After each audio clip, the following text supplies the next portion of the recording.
Hello everyone, welcome back to the channel once again. Kenroy here. Now today I'm going to be giving you a full tour of some of the things that we've been harvesting here in September.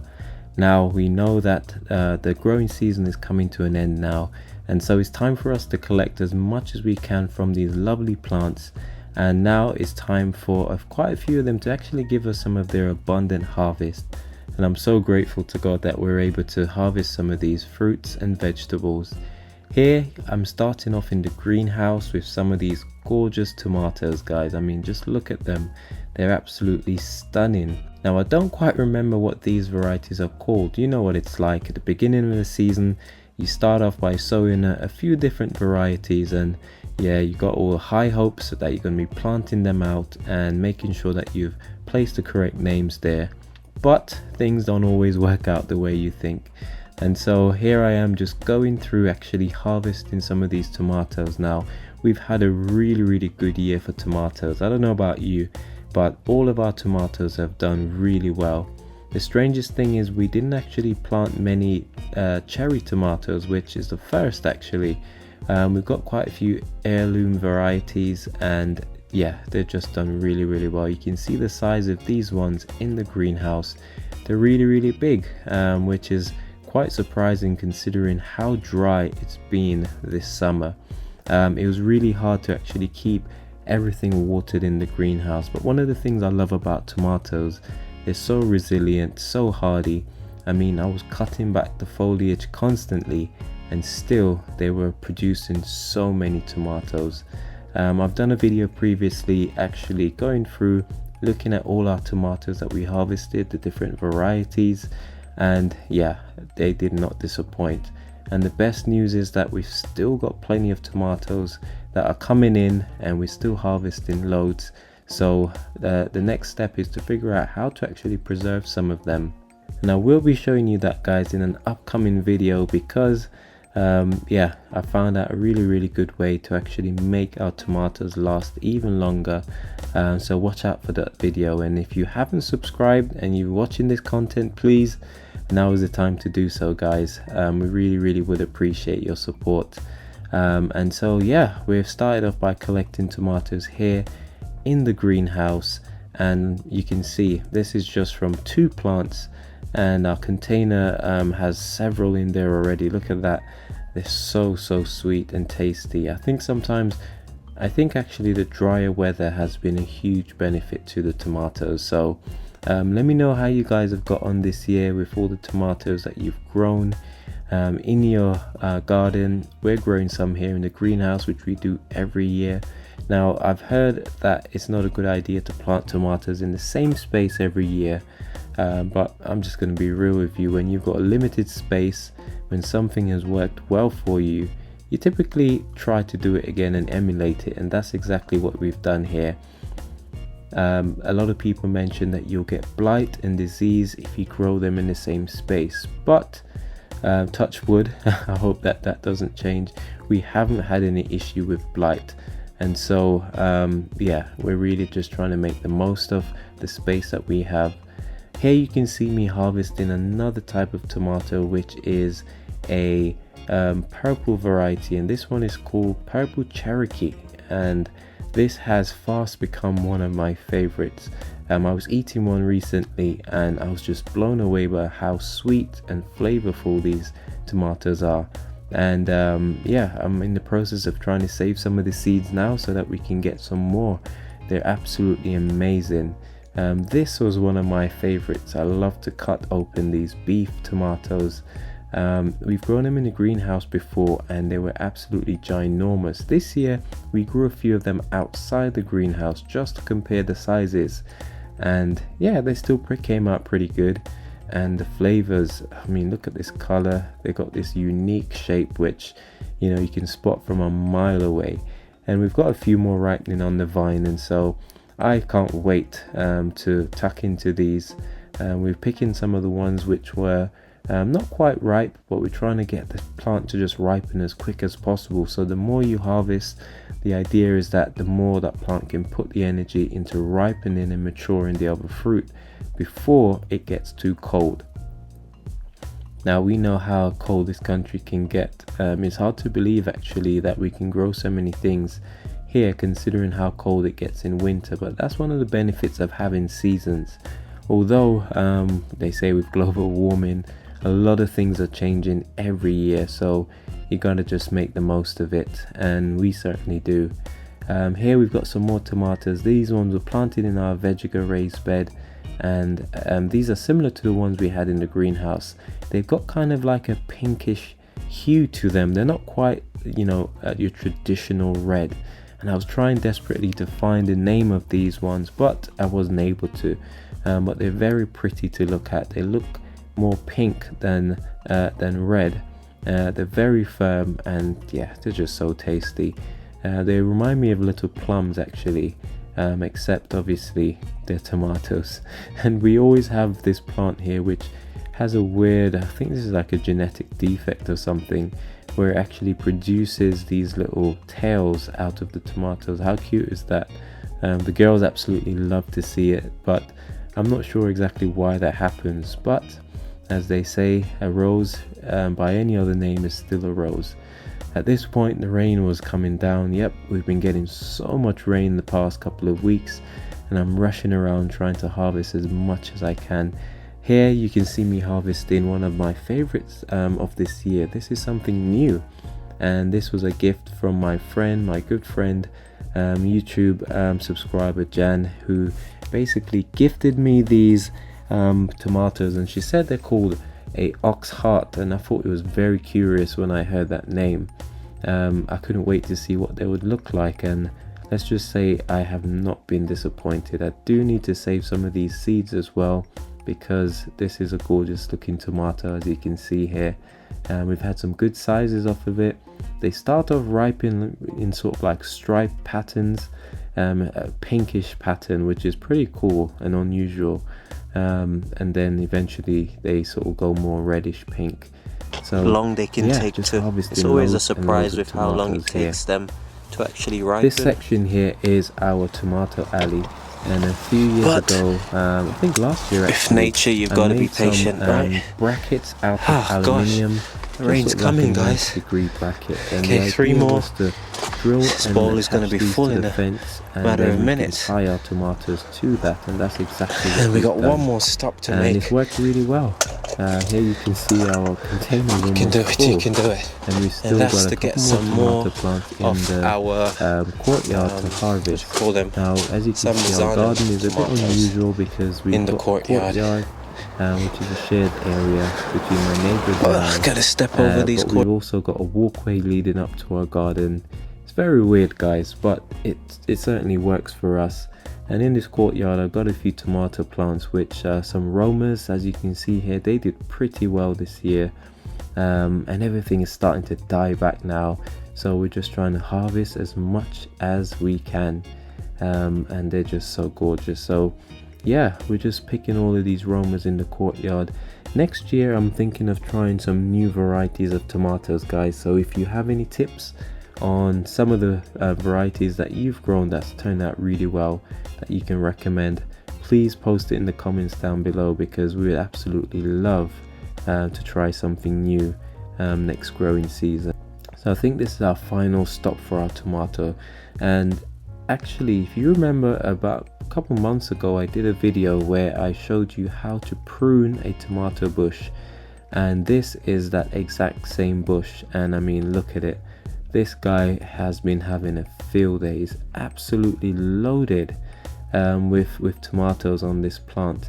By the time I was done picking today from this one plant, we harvested 12 tomatoes, Roma tomatoes, and they're fairly good sizes.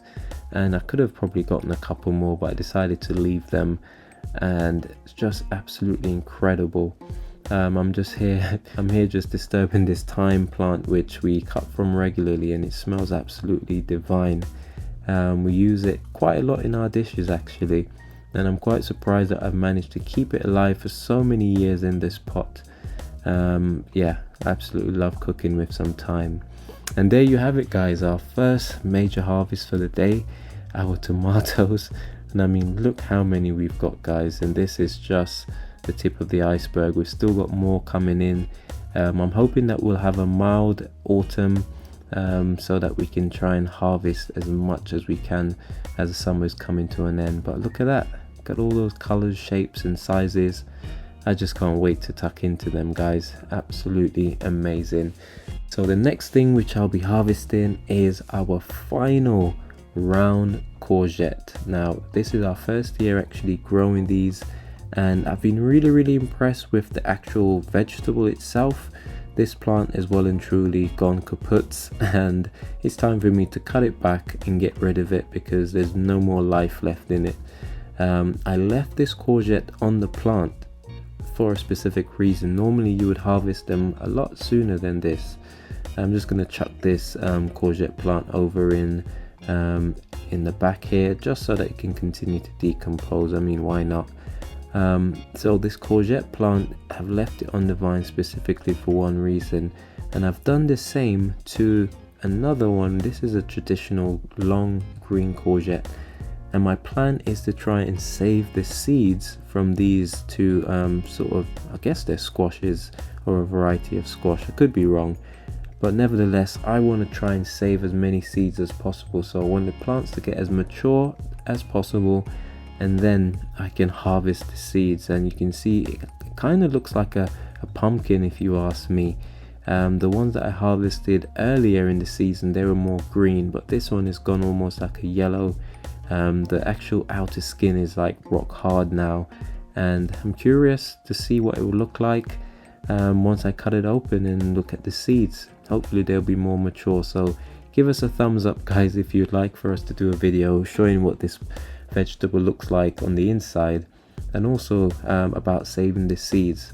We're trying to propagate our Etsy store with some of our tried and trusted seeds, so do smash a like for that if you're interested. Now moving on to one of the crops that we absolutely love to hate, the sweet corn. Now this plant, we've tried growing it for a couple of years now with mixed success. This year it seems as if we haven't done too bad. The sizes are relatively good considering how dry it's been. Now I tried to self-pollinate these because every year I've been having difficulties trying to get these corns to actually be fully pollinated so that the entire kernels can be formed from the front and the back. Suffice to say, I have a bit of mixed results this year. Looking at these, they look pretty nice, healthy. All of those little sort of silks at the end have dried up, so it's telling me this bad boy can be harvested. But the trouble that we have is with the pollination on the inside, which I'll probably show you in just a minute once I've gotten them harvested. So we're cooking some dinner this evening, and we've decided to harvest some corn so we can use them. Now we've always found that the sweet corn, when you grow them, are just the best. They're so soft, so tender, juicy, and they are incredibly sweet. And so I always love growing them. They take up relatively small amount of space. The harvest and the yield isn't huge because most corn just have one, but they're also sweet, guys, and I highly recommend growing them. Now I'm going to move on to the next thing that we harvested in the garden, which was some greens. Now we are plant-based and we get a lot of our iron from leafy greens as much as we can, and it's always best to grow your own. And for us, the amaranth, aka the callaloo, is king. Such a staple in Jamaican cuisine, and if you're plant-based, it's a glorious sort of spinach for you to have, because it's not as soft as your traditional spinach or lettuce or even Swiss chard, and it also has this incredible sort of nutty flavor once it's cooked. Absolutely love it. The trouble is it's gone past its best before date, in the sense that all of the plants have bolted. You can see here all of the seeds at the top of the plant. But what I decided to do to try and get an extra meal out of it before clearing all of these seeds and all of these plants is to actually detach and pick off all of the leaves which I can actually reach, and to try and use that to actually make into a dish. I'll also be harvesting some of our Swiss shards, guys, just to bulk up this green side dish, Now here you can see I've been spending around 10 minutes I think to actually just picking these off. I just kind of lost the will to carry on at this point, as a lot of the leaves were kind of small anyway, and some of them were a bit hard to reach in the back of the main raised bed. But this is not bad. I'll be able to wash these, get them finely chopped along with some beetroot leaves as well as some Swiss chard, and trust me when I say it's going to be absolutely tasty. There's a Scotch bonnet pepper and some fresh thyme with their names on it. Now here you can see me actually harvesting our Swiss chard, which sadly got damaged by the rain and probably the sun. If your plants get wet and the sun comes out, it can burn them. And so all I'm going to do, rather than wasting this whole stalk, is just to snip off the leafy part of the green, because there's absolutely nothing wrong with this stem. And so yeah, that's exactly what I'm doing. You don't want to waste all your efforts, so you're trying to harvest and salvage as much as you humanly possibly can. And that's exactly what I'm doing here, because these leafy greens are rich in iron and fiber and all sorts of other vitamins, and so I highly recommend it. And look at this, guys, considering that there wasn't much there, if you look hard enough, I'm sure you'll be surprised and amazed with what you can actually find. So this will definitely make a great side dish for our meals today with our sweet corn, and we're gonna absolutely love it. Now have a look at this pumpkin, guys. I made a video a little while ago showing just how crazy things can be. This is the longest pumpkin vine we've got in the garden, and would you believe that one there is definitely gonna fall off. You can see that it's starting to turn a bit yellow. It happens from time to time. But that one there at the back seemed to have made it, and it's firming up nicely, maturing, and it's got that dark green color. This is the only pumpkin that survived this, this plant, even though it was so massive. But the good news is that we've got plenty of other pumpkins like this one hiding away under here in the undergrowth of this callaloo. There are also some smaller ones hanging from my now legendary pumpkin trellis, which was made out of my kids' bed frame. Yes, you heard me right. And look at these beauties. I've got another huge one, a really nice sized pumpkin there, and round the back we've got another one which is even bigger, and I just can't wait to harvest these. We allow our pumpkins to fully ripen on the vine before we start to harvest them, guys. I prefer it this way because they are able to stay over the winter, because we're able to store them much better over the winter that way. And so yeah, we can't wait to harvest these pumpkins. Up next, we're just going to do a speed run through our potatoes. Now these were kind of opportunist crops that we planted this year. We simply placed them in this corner here because we didn't have much to plant in that side, and these potatoes were grown from ones that we had in the kitchen that had sprouted. And I thought, homegrown potatoes are always the tastiest. However, they do require a lot of water, which we didn't have a lot of this year through the rain that fell. However, we managed to get ourselves a couple of kilos worth, which although they were small, they still look really nice, and I am sure they're going to taste absolutely amazing. Nothing like homegrown, organically grown potatoes, guys. We've got some new potatoes there, and we got some larger ones that we can cook or roast or bake, whatever you decide to do with potatoes. When you grow them at home, they're absolutely gorgeous. And so if you've got the space for them and the patience to keep them hydrated, I definitely recommend growing some.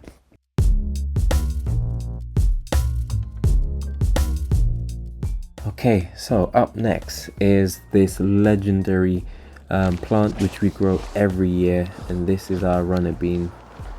Okay guys, so while we've got a respite from the rain, I'm going to quickly harvest some of these runner beans. Now if you followed us for a while, you would have seen that runner beans are one of our most prolific crops.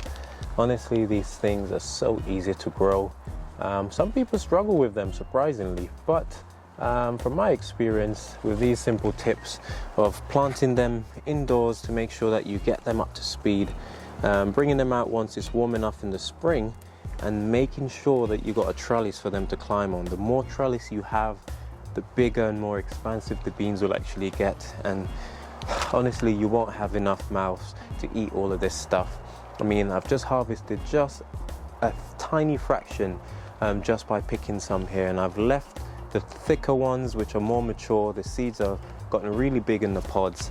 Those are going to be quite stringy, and so I'll leave those ones. And what will happen at the end of the season, once they start to dry out, the plant starts to die back, we can harvest them and then we can cook them as really mature beans. They're absolutely gorgeous, tasty, and the colors are amazing. One of the things why I love the beans. But also we'll keep some dried for the following season so that I don't have to buy runner beans anymore, and that's the beauty of it. I've also got some of the seeds on our Etsy store, so again, please, we really appreciate it if you're thinking of growing your own runner beans. And this is just 6 plants in this raised bed here, and it's more than enough for a family of 4. We give away to our neighbors, to our church friends regularly, and so if you want to grow your own, feel free to pop onto our Etsy store and grab yourself some runner beans, and we'll get those sent out to you. Oh, got some sunshine, which is nice. And like I said, you'll just be having beans till no end. How do you cook them? Oh well, we just simply saute them. You can actually cook them when they're more mature as individual peas, but we just chop them while they're in their pods, still young and tender, and we just cut them and simply place them in our various different meals, and that's it really. Nothing too complicated. So let me just harvest some of these beans, guys, and then we have one more stop, which is some of our beetroot, which I think we can actually harvest today, and that will be it for our garden harvest. Okay, I can hear the rain coming, guys. My final stop for the day are these we got some beetroots in here, 2 varieties, the golden variety, but we also have the traditional red ones, and we should be able to get a couple small ones from here. Nothing will be wasted from here. We can cook the leaves down with our callaloo because they're really tasty, and we can also eat obviously the beetroot itself. So let's see if we can pull up a few of these. Now, sometimes I don't have the best of luck with beetroots because they can sometimes start to bolt. Oh, that's a nice one. And these golden or yellow variety ones are so sweet. Absolutely adore them, guys. We transplanted a few in here earlier on in the year, and I'm so pleased to see that we've actually managed to get a few lovely beetroots from here. I think we'll get one more from this one over here. Ah, look at that. It's smaller, but nonetheless, just wanted to thin this out a bit, and hopefully the rest will grow and turn into some lovely beetroots. Still a bit small at the moment, but let's get some of these weeds up out the way and leave them to their own devices. And with any luck, we will get a few more heads of beetroot before the growing season is over. But yeah, look at that. It's not bad. Beautiful. Let's go add this to our tally of foods that we've harvested today. Okay guys, so our puzzle is now complete with our final produce that we've harvested today, which are these beetroots. And like I said, we're going to be using as much of this as possible. The leaves will be cut up and steamed in our veggie mix, which we've got over here, our leafy greens. We've got some runner beans there, some new potatoes, our very mature courgette, our sweet corn, which I can't wait to try, and of course these gorgeous tomato. So this is just another haul, guys. This is a large haul today, but there's so much more in store for us. We've got pumpkins still to come, more beans, and it's just been an amazing growing season so far. We've got cucumbers still on the vine, but this just goes to show this has all been done in just a small garden. You know, if you add up all the surface area that we've actually grown vegetables in, it's not a lot. Literally around the edge of our garden there's a flower bed there, and then there's a raised bed here, and then along our walkway we actually got another area where we grow some vegetables. But I hope that this has inspired you. Maybe you have a garden that is overgrown and you think there's no way we can grow enough vegetables. You go online and you see people doing it year after year. it's a good time to start. I know we're coming into autumn now, but at least start prepping your areas where you want to grow vegetables, because before you know, spring will be upon us and you'll be able to get some of these gorgeous vegetables in your garden. Like I said, check out our Etsy store, guys. If there are any seeds on there, we will continue to populate it with more and more of seeds that we've tried and tested in our own garden.